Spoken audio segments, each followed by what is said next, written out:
거룩하고 은혜로우신 하나님 아버지, 저희를 사랑하신 그 큰 사랑을 인하여 감사와 찬양을 올립니다. 사랑하는 사랑 찬양대의 찬양을 받아 주옵시고, 사랑하는 성도들의 기도와 또 드리는 예배에 주님 함께 주옵소서. 하나님께서 우리에게 필요한 은혜를 공급하여 주시고, 그리 말씀을 통하여 위로와 격려를 하여 주옵시고, 말씀으로 우리의 갈 길을 밝히 비춰 주옵소서. 힘이 부족하고 연약한 종이 있었사오니 불러두지 마시고 사용하여 주옵소서. 그리고 주님만을 바라보며 우리 주 예수님의 이름으로 기도하옵나이다. 아멘. 이번 주간이 참 기대가 되는 주간입니다. 남북 간의 정상들을 다니죠. 또 어제는 북한이 핵실험장을 폐기하고 앞으로는 경제 건설에 총력을 집중하겠다는 것을 노동당 전원회의에서 제기했다는 소식도 들었습니다. 정말 한반도에 이제 봄이 오나 보다라고 하는 그 기대가 참 우리 모두가 하고 있고 또 잘 되기를 또 우리가 바라고 있습니다. 그래서 정말 우리나라가 새로운 시대가 지금 열리는 것이 아닌가 하는 생각도 듭니다.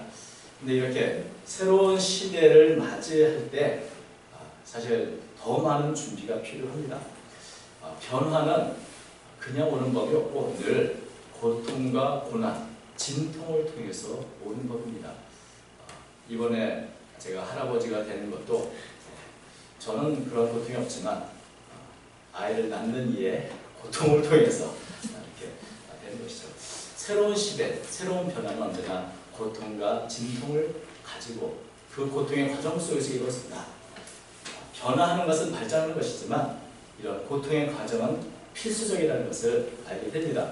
그래서 때로는 이렇게 참 새 시대, 새로운 봄이 왔다고 생각할지 모르지만 그것이 오히려 불안과 혼란을 야기할 수도 있고 그렇습니다. 그래서 국가적인 변화든지 개인적인 변화든지 가정적인 변화든지 이것이 수용되고 정말 발전적으로 되기 위해서는 그 모든 고통과 진통을 잘 감내할 수 있는 그런 성숙한 준비가 필요하지 않겠나 하는 생각이 듭니다. 그런 면에서 먼저 우리 그리스도인들이 나라를 위해 또 위정자를 위해서 더 많이 기도할 거라 하는 생각을 하게 됩니다. 오늘 저희가 출애굽 이야기를 잠시 하려고 합니다. 출애굽은 이스라엘 민족에 있어서는 구원의 근간이 되는 가장 큰 역사입니다. 출애굽이 400년 동안 애굽에서 자리를 잡고 번성을 누리던 이 이스라엘 백성이 애굽을 떠나게 된 이야기입니다. 그리고 이제는 애굽이 아니라 새로운 가나안 땅, 새로운 시대가 열리는 그런 첫 출발이기도 합니다. 우리 잘 아시는 것처럼 이스라엘 백성이 애굽에 들어갈 때는 요셉이 총리로서 크고 아주 강력한 영향력을 발휘할 때였습니다. 그때 70명이 되는 야곱의 가족들이 애굽에 들어갔는데 이런 요셉의 영향력 아래에서 고센 땅에 정착하고 목축을 하면서 400년 동안 아주 큰 번영을 이루게 됩니다. 풍요롭고 안정된 그런 생활 속에서 70명의 자손이 기하급수로 들어서 400년이 지난 후에는 장정만 60만 명이 되는 그렇게 큰 민족을 이루게 되었습니다. 이렇게 편안하고 번영을 구가하던 이스라엘 백성이 왜 애굽을 떠날 생각을 했을까요? 그것은 이제 이스라엘 백성들에게는 새로운 시대가 열린 것입니다. 애굽의 시대보다는 가나안 시대가 분명히 더 밝고 좋은 것이면 틀림없지만 애굽의 시대를 마감하고 가나안 시대로 가는 그 여정은 생각보다 많은 진통과 고통을 수반하게 됐음을 우리는 알고 있습니다. 먼저 이 변화의 시작은 지금까지 호의적이던 왕조가 바뀌어서 새로운 왕조가 이제 애굽을 다스리는 데부터 시작됩니다. 1절 8절 보니까 요셉을 알지 못하는 새 왕이 일어나 애굽을 다스리더니 새로운 바로왕 등장해서 이제 이스라엘 백성들이 지금까지 누렸던 평화와 안정의 시대는 막을 내리고 변화와 혼돈의 시대를 맞이하게 되었습니다. 왜냐하면 이 새로운 바로왕은 이스라엘 백성들, 이 이방의 백성이 애굽에서 번영을 구가하는 것을 볼 수 없었던 것입니다. 그래서 그들은 이스라엘을 자신들의 잠재적인 적으로 여기고 백성들을 독려했습니다. 9절과 10절을 다시 한번 읽겠습니다. 그가 그 백성이 이르되 이 백성 이스라엘 자손이 우리보다 많고 강하도다. 자, 우리가 그들에 대하여 지혜롭게 하자. 두렵건대 그들이 더 많게 되면 전쟁이 일어날 때 우리 대적과 우리와 싸우고 이 땅에서 나갈까 하노라. 새로운 바로왕은 이스라엘 백성들이 번성하고 강대해지고 번영을 구하는 것을 보면서 큰 위기감을 느꼈는데 그 위기감은 두 가지였습니다. 하나는 정치적인 것이죠. 이미 큰 민족으로 성장한 이스라엘이 더 크게 돼서 다른 민족과 싸울 때 그들과 함께 결탁해서 반란을 일으키면 우리 애굽 나라는 존폐 위기에 빠지게 된다. 특별히 이스라엘이 살고 있는 고센 지역은 애굽에서의 변경 지역인데 그곳에서 외세와 결탁하면 애굽은 굉장히 위태로울 수밖에 없다. 이런 위험이었고요. 또 두 번째는 경제적인 것입니다. 이미 수많은 이스라엘 백성들이 애굽에 끼치는 영향이 있는데 그들이 전쟁을 하고 다 애굽에서 떠나게 된다면 애굽에서는 막대한 인구의 노동력을 잃게 되는 것이다. 그래서 이런 큰 경제적인 손실도 우리가 받을 수 있다는 사실을 알아야 된다는 것입니다. 그래서 이 바로왕은 두 가지 정치적인 이런 또 경제적인 이 위기에 대해서 자신의 백성들에게 아주 두렵게 이렇게 가르쳤습니다. 사실 실제로 일어나지 않는 일이지만 이 가상의 문제로 백성들에게 두려움을 주고 공포를 주어서 이 자신의 정치적인 목적을 이루는 것은 예나 지금이나 이 정치인들이 잘 하는 아주 보편적인 통치 기술 중에 하나입니다. 누구든지 이렇게 가상으로 생기는 두려움, 그래서 생존권을 이용한다. 정치적으로든지 경제적으로든지 이스라엘 백성들 때문에 우리 애굽은 큰 위기를 맞이하게 된다. 이런 두려움을 주게 되면, 이런 두려움에 사로잡히게 되면 바로왕이 조금 비인륜적인 그런 정책을 세워도 모든 백성들은 그에게 동조하게 될 것입니다. 그런 면에서 백성들에게 과대한 두려움과 공포를 주어서 이 새로운 바로왕은 이스라엘을 통제하려고 했던 것입니다. 언제나 과도한 공포, 과도한 두려움으로 통치하는 정치 세력들을 우리는 조심해야 합니다. 왜냐하면 그들의 목적은 다른 곳에 있기 때문인 것이죠. 바로왕의 목적은 무엇일까요? 이스라엘을 정치적, 경제적인 문제로 합법적인 노예를 삼고 싶어 했던 것입니다. 이스라엘 백성들의 번영을 막고 그들을 적정 수준에서 유지하면서 애국을 위한 아주 합법적인 노예를 만들고 싶은데 그것이 그대로 된 것이 아니고 이렇게 과도한 공포와 두려움을 주어서 이스라엘 백성이 그냥 놔두면 안 된다는 합리적인 이유를 들어서 이제 합법적인 노예 정책을 삼게 된 것입니다.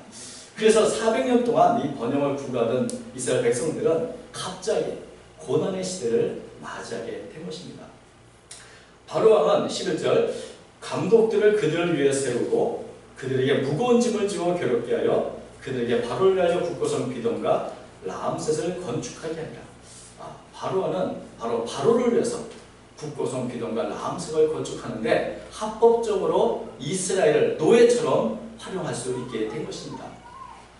바로왕은 철저하게 이들을 이스라엘 백성 통제하고 감시하기 위해서 감독들도 세우고 또 국가적인 어떤 지역의 전력의 요충지인 비동과 라암셋의 이런 국고성 전쟁 물자나 식량을 저장하는 일을 위해서 이스라엘 백성들에게 무거운 짐을 지워서 노예화했던 것입니다. 그런데 이런 정책에도 불구하고 이스라엘 백성들은 결코 멈추지 않고 더욱더 번성해만 갔습니다. 12절 그러나 학대를 받을수록 더 번성하여 퍼져나가니 애굽 사람이 이스라엘 자손을 얼마나 근심하여 이스라엘 백성들은 하나님의 축복된 민족으로서 아무리 고난과 또 강도 높은 노동을 주어도 계속해서 번성해서 보면서 이스라엘 백성들이 하는 두려움 때문에 더 큰 고통과 더 큰 일들의 노동을 이 이스라엘 백성들이 하는 것을 보게 됩니다. 원래 이스라엘 백성들은 유목민입니다. 양을 치는 민족인데 이들에게 유목민이 아닌 노예가 해야 할 일들을 이렇게 강하게 주장하며 하는 것을 보게 됩니다. 13절과 14절 우리가 읽었던 말씀처럼 이스라엘 자손에게 이를 엄하게 시켜 어려운 노동으로 그들의 생활을 괴롭게 하니 곧 흙 잇기와 벽돌 굽기와 농사의 여러 가지 일, 그 시키는 일이 모두 어머니더라. 그러니까 대대 모충 일밖에 해오지 않은 이스라엘 백성들에게 어려운 노동, 어떻게 보면 이 건축 일들, 농사의 여러 가지 일들, 지금까지 해보지 않은 일을 자꾸 시킴으로 해서 이스라엘 백성들의 정체성도 무너뜨리고 또 이스라엘 백성을 합법적으로 학대할 수 있는 구실도 없고 이렇게 이스라엘 백성들을 아주 엄하게 일을 시켰다고 말합니다. 이게 엄하게 했다니 엄하다는 말이 본래의 의미가 가루를 만들다 또 완전히 진리이다는 말에서 나온 그런 말입니다. 그래서 이스라엘 백성들을 향한 바로의 왕의 그 목적은 이스라엘 백성 완전히 진리이고 가루를 만들어서 가혹하게 다시는 민족을 이루거나 대항하지 않는 그런 철저한 노예화 정책을 바로 왕이 썼던 것입니다. 그 목적은 하나이죠. 정치적으로 경제적으로 이익을 얻기 위해서 이스라엘 백성을 철저하게 통제할 수 있는 수만 나타내고 또 다른 아무런 자녀를 낳을 수 있는 환경도 주지 않고 그야말로 개와 돼지처럼 먹을 것만 주며 살게 하는 그런 노예로 만들고 싶어 했던 것입니다. 바로왕은 나중에 이에 만족하지 않고 더 잔인하게 아예 이스라엘 말살 정책까지 시행했습니다.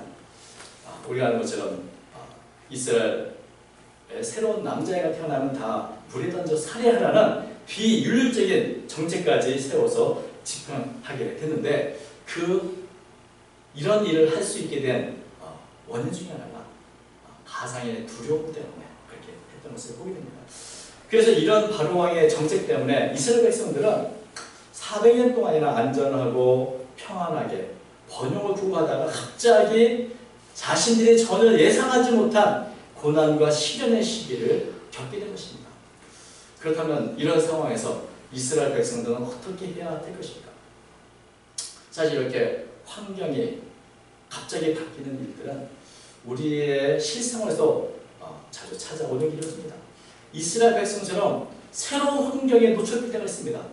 회사에서 갑자기 나를 정말 괴롭히는 상사를 만날 때도 있고 또 구조조정의 대상이 되기도 하고 건강에 문제가 생기기도 하고 또 불확실한 미래를 맞이하기도 됩니다.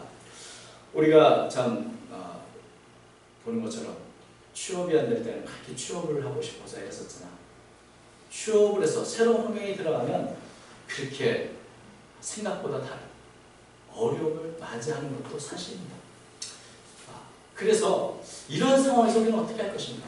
갑자기 예상치 못한 고난과 또 시련의 때가 다가왔는데 도대체 이것을 어떻게 맞이해야 될 것인가? 여러분, 이것을 우리가 알기 위해서는 먼저 왜 하나님의 백성인 이스라엘에게 이런 고난이 있는가부터 생각을 해야 합니다. 왜냐하면 고난은 고난 자체가 목적이 아니고 고난의 목적은 변화에 있습니다. 하나님께서 이제 애굽에서 편안하게 잘 살고 있는 이스라엘 백성들에게 고난을 허락하신 것은 그들을 변화시키기 위한 것입니다. 이스라엘 백성들은 고난과 역경 속에서 왜 우리가 이런 고난을 받아야 되는가 스스로를 돌아보며 드디어 그들은 까맣게 잊고 있었던 하나님을 찾았고 하나님의 뜻을 찾았습니다. 파나소닉의 창업자인 마스시다 고노스케라는 분은 초등학교도 제대로 나오지 못한 분이고 9살 때부터 가난해서 돈을 벌어야 했던 사람입니다. 근데 그는 평소에 자신은 하늘이 준 3가지 큰 은혜를 입고 있다는 말을 했다고 합니다. 그 하늘이 준 3가지 큰 은혜를 받고 태어났는데 그 3가지는 이런 것입니다. 첫 번째는 내가 가난하게 태어난 것, 두 번째는 내 몸이 허약한 것, 세 번째는 내가 못 배운 것이라고 말했습니다. 왜냐하면 집안이 가난했기 때문에 내가 열심히 일을 하지 않으면 안 된다는 것을 어려서부터 많이 체득했고 또 내가 몸이 허약했기 때문에 유난히 건강에 있어서 최선을 다해서 신경을 써서 90이 넘도록 건강에 살 수 있었고 무엇보다 배움이 없었기 때문에 학식이 있는 사람들의 충고를 기꺼이 경청에 받아들일 수 있습니다. 그래서 이 불행한 자신의 환경이 오히려 자신을 크게 하고 또 자신을 성장시켜주는 하늘이 준 기회라고 자신은 생각한다는 말을 했습니다. 요즘 우리가 재벌 집안에서 금수저를 입에 물고 태어난 분들을 부르고 하지만 그렇게 금수저를 물고 나서 물컵을 던지거나 마약에 빠지거나 골포째로 사람을 때리는 것을 보면 이 마쓰시다 고노시케의 말처럼 차라리 가난한 것이 우리 자신에게는 축복이겠다는 생각도 드는 것입니다. 최근에 중국에서는 선교사들이 많이 추방되고 정부의 감시가 기독교인들에게 더욱더 엄격해졌습니다. 많은 교회와 기독교인들이 어려움을 겪고 있는데 중국의 기독교 지도자들은 이런 고난에 대해서 어떻게 생각을 할까요? 어제 한 분을 통해서 이 가정교회 지도자가 하는 이야기를 들을 수 있었습니다. 그들은 고난이란 하나님께서 알곡과 쭉정이를 가르기 위해 퀴즈를 하는 것이라고 생각한다고 합니다. 편할 때는 알곡과 쭉정이가 부비롭지만 고난의 퀴즈를 하고 나면 알곡은 알곡대로 모아지고 쭉정이는 알아서 날아가는 법이다 라고 한다는 것입니다. 그래서 이런 퀴즈를 통해서 고난의 퀴즈를 통해서 교회는 더욱 성결하게 될 것이고 하나님의 뜻을 이루게 될 것이라고 믿는 것입니다. 이것이 이 혹독했던 공산혁명과 또 문화혁명을 견뎌낸 그런 가정교회 지도자들의 고백인 것입니다. 그들은 고난의 의미를 알고 있습니다. 그래서 고난을 두려워하지 않고 고난 가운데 감내할 수 있고 하나님의 뜻을 이룰 수 있게 된 것입니다. 중요한 것은 환경이 아니라 그 환경을 바라보는 내 자신입니다. 무엇보다 중요한 것은 왜 하나님께서 이런 고난을 나에게 허락하셨는가? 우리의 눈을 더 크고 넓게 나의 고난의 문제를 생각해 보는 것입니다. 왜냐하면 하나님은 가만히 계신 것 같지만 이 모든 환경을 알고 계시고 통제하는 분이시기 때문에 그렇습니다. 고난에는 뜻이 있다. 우리는 이 말을 많이 듣고 있습니다. 고난은 뜻이 있습니다. 그러나 중요한 것은 그 뜻을 알고 있는가 하는 것입니다. 내가 그 고난의 뜻을 알고 고난에 참여한 것과 그 고난에 대해서 전혀 무슨 뜻인지도 알도 못하고 고난 때문에 괴로워하는 것은 전혀 다른 문제인 것입니다. 모든 고난은 변화와 발전을 위한 것입니다. 고난을 통해서 우리는 하나님의 뜻을 생각하게 되고 고난을 통해서 우리는 나의 안일한 삶을 다시 한번 돌아보게 되는 것입니다. 이스라엘 백성들로 말하자면 그들은 애굽 땅이 너무나 좋은 땅입니다. 기름진 땅입니다. 더 이상 좋을 곳이 없는 400년 동안 너무나 평안한 생활을 했던 그런 땅인 것입니다. 만약에 새로운 왕조로 인해서 이런 고난과 시련을 겪지 않았다면 과연 이스라엘 백성들이 가나안 땅을 떠나고 싶었을까 하는 것입니다.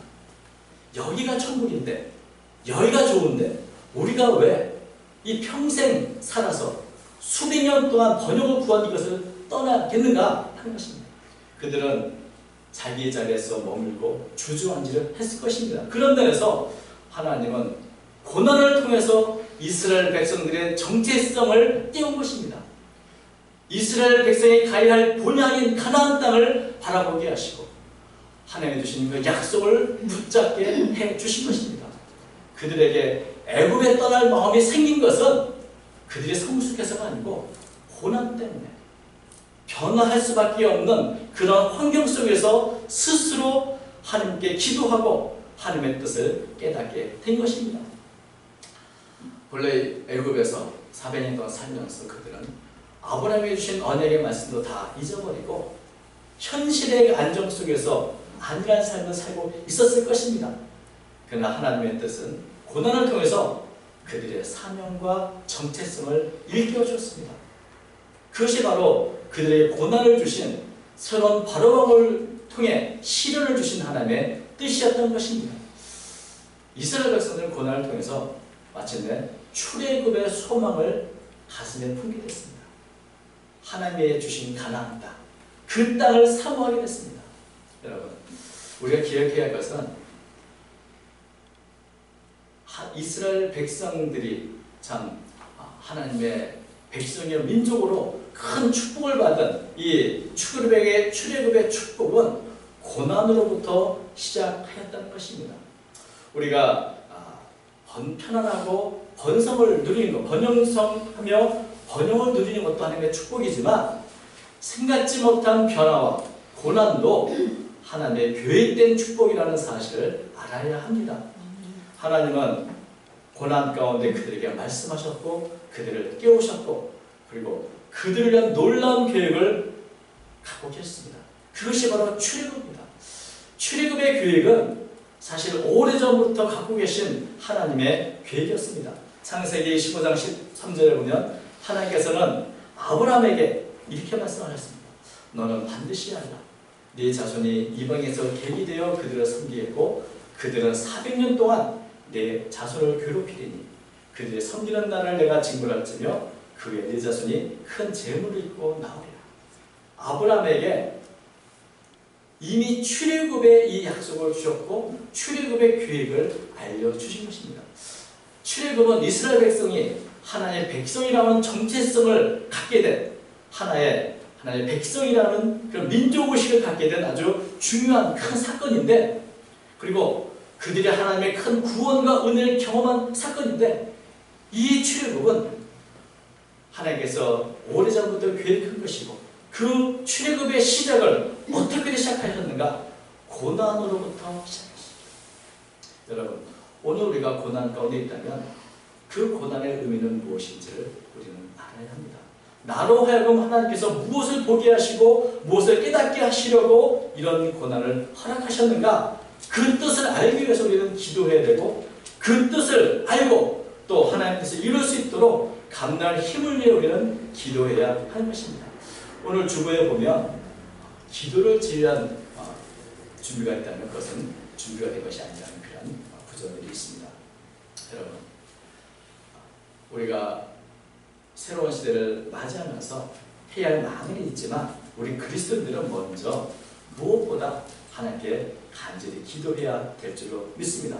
이스라엘 백성들은 고통과 절망 가운데 하나님을 기억하고 하나님께 울부짖어 기도했습니다. 그리고 마침내 그 기도가 하나님께 상달되었습니다. 출애굽 2장 20절 보면 여러 후에 애굽 왕은 죽었고 이스라엘 자손은 고된 노동으로 말미암아 탄식하며 부르짖으니 그 고된 노동으로 말미암아 부르짖는 소리가 하나님께 상달된지라.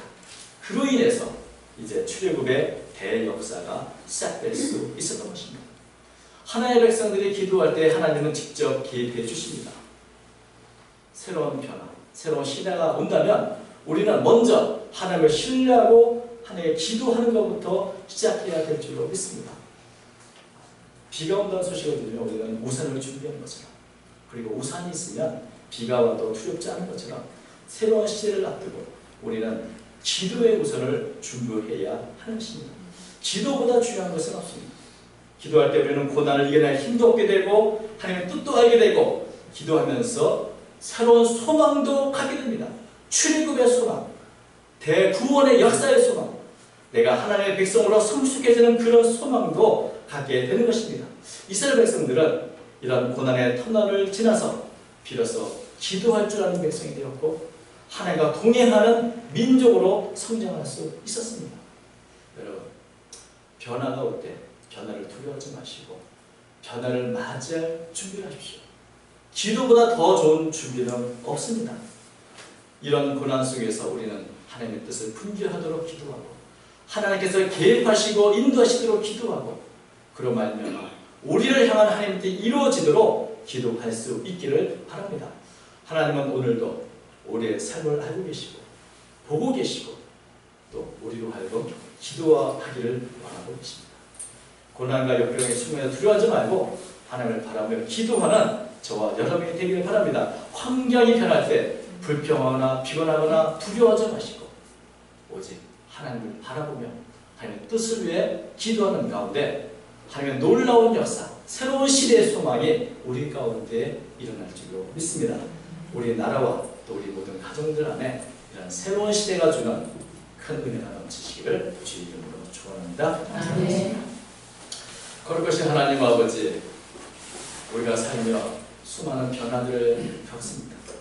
때로는 우리가 겪지 않기로나 우리는 편안한 삶을 원하지만 때때로 하나님께서 우리에게 고난을 허락하시는 것은 그로 인하여 우리가 더욱더 성숙하며 하나님을 믿는, 하나님을 섬기는, 하나님의 뜻을 아는 그런 하나님의 백성이 되기 위한 줄로 하고 주님 오늘도 우리로 하여금 고난의 뜻을 깨닫게 해주시고 새로운 시를 앞두고 있는 저희들에게 힘과 능력을 주시어서 두려워하지 않고 변화에 앞서 나가는 또 맞이할 수 있는 제가 되도록 도와주옵소서. 우리를 준비시켜 주옵소서. 우리 민족을 준비시켜 주옵소서. 주께서 계획하신 놀라운 뜻과 은혜가 우리 나라와 우리 민족이 임하여 주옵시고 우리 가정과 우리 성도의 삶 가운데 함께해 주옵소서. 오늘도 주님께서 함께해 주실 수 있었고 사랑하신 예수님의 이름으로 기도하옵나이다. 아멘.